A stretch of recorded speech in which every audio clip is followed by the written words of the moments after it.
Welcome back to another video. Just a quick one today. A couple little news topics that have come up that I just quickly wanted to go over. I also want to urge you guys to follow me on Twitter because I have a couple things that I want to give away and I don't have many Twitter followers. So if you're following the channel, I'll put a link down in the bottom here and go ahead and follow me over there and stay tuned for that. So first up, we got Mario Maker 2. There's a couple things that have come out about that. The first thing being that it appears that in handheld mode, you can't actually just use button selects when you're actually editing the level. So it's seeming like you can only actually use the touch screen for that, which just seems like kind of an awkward choice on Nintendo's part.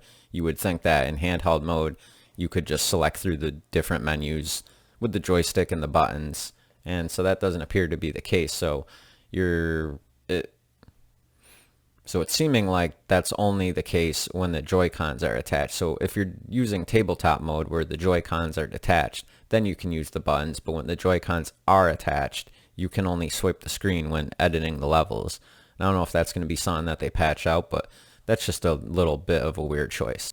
And also, it appears in the single-player story that there's a couple level conditions that are actually in the story that you can't actually recreate when editing your own levels.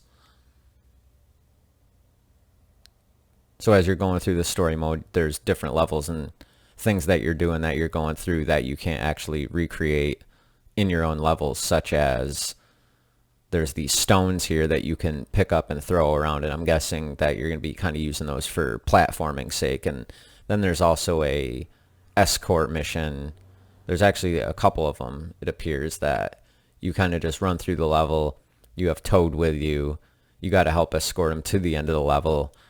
Kind of like the old school Yoshi games with like baby Yoshi going into the bubble and floating away, and you have to pop it. And so you're just kind of escorting Toad to the end of the level. And these are conditions that you can't actually recreate in your own level. So that seems a little bit odd, I guess.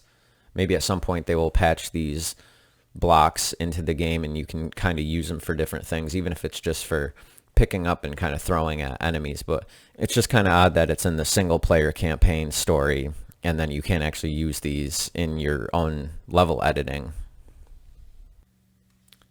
And next up, for any of you Xbox owners, if you have an Xbox One, you're probably familiar with Xbox Game Pass. We just had E3 go by. We have the new updated Xbox Game Pass Ultra. You know, it's got console and PC together, all sorts of different games at a very reasonable price, and games come and go all the time. So we have a couple games that are leaving here, but they're making way for some actually pretty good games. We have Resident Evil Revelations, we have Torment Tides of Numenera, which I've never actually played that game. I did kind of see something about it, so I might check that out. We also have Goat Simulator, which if you never played that, I highly urge you to play it. It's definitely a fun game. You just kind of run around, you throw things around. It's basically just a satire of a game, but there's many hours of fun to be had, from jetpacking the goat up into the mountains to turning into the devil goat himself and just running around, or going to a little playground in the Ferris wheel and riding the roller coaster up to the top and flopping off, or just grabbing people with your tongues and flinging them around. There's a whole bunch of different DLC for it, from like Star Wars to like a zombie undead kind of setting going on, and that's pretty cool. So this game is awesome. If you have it, check it out. And then the crowning gem here is the Rare Replay from Rare. Came out several years ago, celebrating Rare's 30th anniversary. It's got a whole bunch of great games on it. You got Banjo-Kazooie, Banjo-Tooie, the even better Banjo-Kazooie Nuts and Bolts, just a joke. You got Battletoads, Blast Corps, Conker's Bad Fur Day, Jet Force Gemini, all sorts of great games on here. Perfect Dark Zero, Viva Pinata, and many others. The list includes 30 games, so if that's your cup of tea, then definitely check it out, especially for anybody who loves Rare and loves the older games. I have Xbox Game Pass, and I'll be checking that out.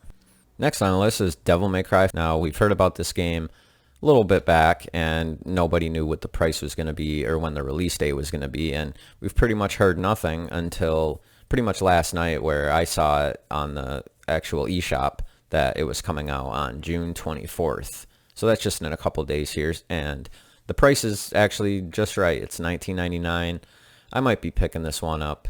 It is Devil May Cry, that's a good game, but I don't know if I'm actually interested in playing it again, and I don't know, I might get it, I might not, I might wait for it to go on sale.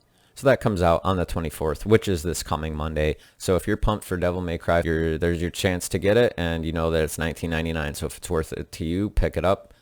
I'm curious to see how this game will look and run on the Switch. Some of these games come out and they look a little bit choppy or they don't run the smoothest, but I don't think this game will have any stutters or problems at all. So if you're looking forward to picking this one up, yeah, it comes out Monday. Get on it. So just a quick news bits video. If you like the format of that, or if you're interested in anything like that coming in the future, let me know. Hit the like button, subscribe, follow me on Twitter. I'll catch you guys in the next one.